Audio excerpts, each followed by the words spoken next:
नमस्ते आचार्य जी। आचार्य जी, गुरुर्ब्रह्मा गुरुर्विष्णु गुरुर्देव महेश्वर, गुरु साक्षात परब्रह्म तस्मै श्री गुरुवे नमः। सभी गुरुओं को मेरा हृदय से नमस्कार। आचार्य जी, गुरु जी, गुरु पूर्णिमा पर मैं आपका बहुत बहुत धन्यवाद करती हूँ। आचार्य जी, मैं मूर्ति आर्या रोहतक हरियाणा से हूँ।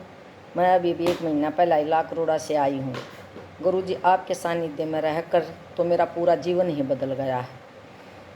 पहले मैं खाली हवन और संध्या करती थी, इससे आगे मुझे और कुछ पता नहीं था।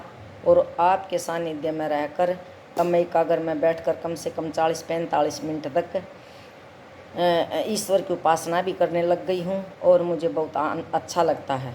गुरु जी, मैं आपके बताए हुए मार्ग पर चल रही हूँ। जो भी आपने कहा था और आपने हमें जो वहाँ अध्ययन वगैरह करवाया था वो भी करती हूँ। सबसे अच्छी बात तो गुरु जी ये है कि मैं पहले कुछ समय औरतों में बैठ जाया करती थी और आपके वहाँ से आने के बाद मैं पूरी तरह से बदल गई हूँ। आपने जो बताया था कि एक एक पल कीमती है, इसे व्यर्थ नहीं गंवाना चाहिए और हर घड़ी हर पल ईश्वर से जुड़ा रहना चाहिए, तो मैं उसकी पूरी तरह से उसका पालन कर रही हूँ। अब मैं कहीं भी नहीं बैठती हूँ, जितना समय मिलता है उसका सदुपयोग करती हूँ। और कहते हैं गुरु वो होता जो हमारे अंधेरे को दूर करे। तो गुरु जी, आपने तो हमारा भविष्य ही बदल दिया।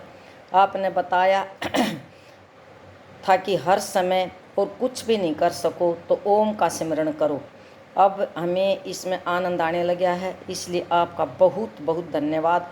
गुरु पूर्णिमा पर आपके चरणों में बार बार नमस्कार गुरु जी। गुरु जी, आप स्वस्थ रहें, प्रसन्न रहें और आपकी लंबी उम्र हो।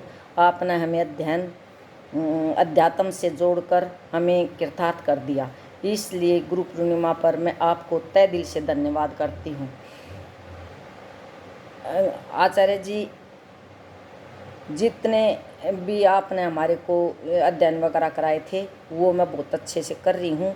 और अब कुछ बातें पहले कम समझ में आती थी, अब इनको पढ़ती हूँ तो अच्छे तरह से समझ में भी आने लग रही हैं और जो आपने बताया था हम उसका पूरी तरह से पालन कर रहे हैं। गुरु जी, ओम नमस्ते आचार्य जी, ओम सम।